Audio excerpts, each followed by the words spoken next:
Guys, welcome back to my YouTube channel botany with Tabbu. तो पिछली video में अपन ने जो बायोटेक्नोलॉजी में जो उपकरण है या फिर टर्मिनोलॉजी या फिर जो वर्ड्स है उनका यूज किया जाता है उसके बारे में अपन ने पढ़ लिया था। अब आज अपन डिस्कस करने वाले हैं अपना एक जो इम्पोर्टेंट टॉपिक है बायोटेक्नोलॉजी का, पीटीसी के बारे में। पीटीसी अपन सभी जानते हैं, पीटीसी इट मीन्स की प्लांट टिश्यू कल्चर।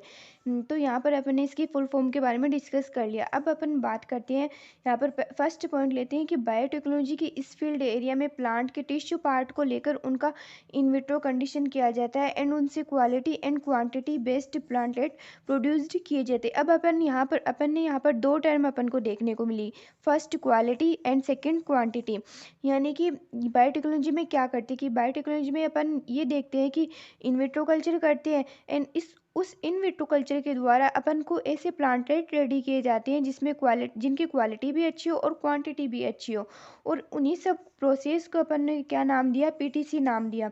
अब अपन ने यहाँ पर डिस्कस कर लिया कि पीटीसी क्या है और इसको अपन ने किस तरह से डिफाइन किया। अब जब भी अपन कोई भी एक नया टॉपिक लेते हैं तो इसके बारे में देखते हैं कि इसके फादर को क्या है और इसको मतलब कि कौन कौन से साइंटिस्ट ने इसके बारे में क्या क्या बताया, वो सब इस इंफॉर्मेशन यहाँ इंक्लूड होती है। तो फर्स्ट अपन देखते हैं फादर ऑफ पीटीसी।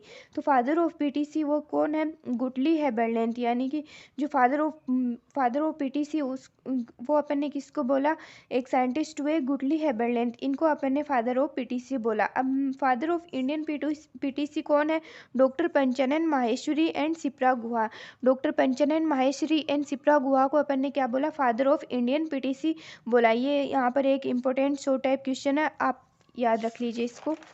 अब अपन बात करते हैं कि टिश्यू कल्चर में मोस्टली निम्नलिखित जो स्टेप्स होती है। अब जब भी अपन प्लांट टिश्यू कल्चर के बारे में देखते हैं तो अपन पहले देखते हैं कि इसमें किस तरह से जो टर्मिनोलॉजी है और जो वर्ड्स है या फिर जो इसकी बेसिक्स है पीटीसी के, वो अपन देखते हैं। तो अब पहला अपन यहाँ पर डिस्कस करते हैं एक्सप्लांटेशन। एक्सप्लांटेशन इसके नाम से ही स्पष्ट है कि एक्सप्लांट की जो प्रोसेस होती है, एक्सप्लांट को जो बनाने की प्रोसेस होती है, उसको अपन ने क्या नाम दिया, एक्सप्लांटेशन।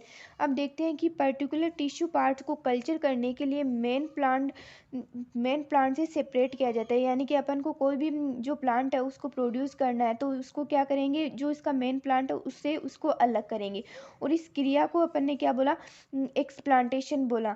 जिस भाग को कल्चर हेतु काम में लिया जाता है उस भाग को एक्सप्लांट कहा जाता है। कि अपन ने जैसे अपन को किसी भी चीज़ का कल्चर करना है तो उस चीज़ पहले तो उसको मेन प्लांट से अलग करना होगा। मेन प्लांट से अलग करने के बाद में अपन को इसका कौन सा वाला पार्ट चाहिए या फिर कौन सा जो प्लांट पार्ट है वो एक्सप्लांट के रूप में चाहिए, उसके बारे में देखना पड़ेगा। अब अपन जो सेकंड पॉइंट है वो है अपना यहाँ पर स्टेरिलाइजेशन।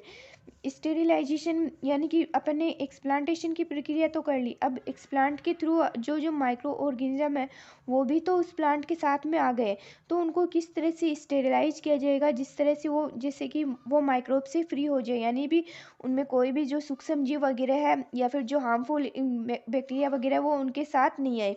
तो अपन देखते हैं कि sterilization because explant in vivo condition में होता है। अपन सब देखते हैं कि एक्सप्लांट जो फर्स्टली कंडीशन होती है वो इन विवो कंडीशन में होती है, जबकि कल्चर इन विट्रो में किया जाता है। जब लेबोरेटरी में कल्चर करती है तो वो इन विट्रो में होता है, और जब एक्सप्लांट अपन जहाँ से जिस जगह से उसको लाते हैं वो इन विवो कंडीशन में होता है।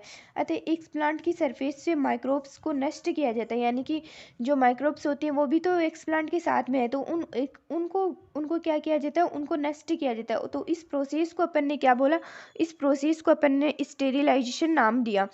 अब अपन यहाँ पर देख लिया स्टेरिलाइजेशन के बारे में। अब देन अपन देखते हैं वॉश विद डिस्टिल वाटर, यानी कि उनको अपन आंसू जल से साफ करेंगे तो वो एक्सप्लांट के साथ जो जो मतलब जो बैक्टीरिया वगैरह आएंगे वो भी नष्ट हो जाएंगे, डिस्ट्रॉय हो जाएंगे। अब अपन देखते हैं कि स्टेरिलाइजेशन एजेंट या फिर लिथल कंपोनेंट, यानी कि जो सेल जो एक्सप्लांट के लिए हानिकारक होते हैं उनको लिथल कंपोनेंट बोला गया, जिनको डिस्टिल वाटर से वॉश कर केयरलेस सिस्टम सेलुलर सिस्टम को इनके इफेक्ट से बचाया जाए। मतलब कि ये लिथल कंपोनेंट ऐसे कंपोनेंट होते हैं जो कि जो सेलुलर सिस्टम को डैमेज कर देते हैं, जिसके कारण इनको क्या किया जाता है, इनको अपन वॉश विद डिस्टिल वाटर से, यानी कि डिस्टिल वाटर जो होता है उससे इसको क्लीन किया जाता है। अब अपन बात करते हैं इनोकुलेशन का। तो इनोकुलेशन वाला पॉइंट अभी मैंने यहाँ पर नहीं लिया, और ये एक जो पॉइंट है ट्रांसफर इन कल्चरोम एंड एंड ये एक मैनिपुलेशन, ये वाला पॉइंट है मैंने यहाँ पर नहीं लिया है, क्योंकि इन पॉइंट के बारे में अपन आगे जो इनकी डिस्कवरी है वो आगे अच्छे से करेंगे।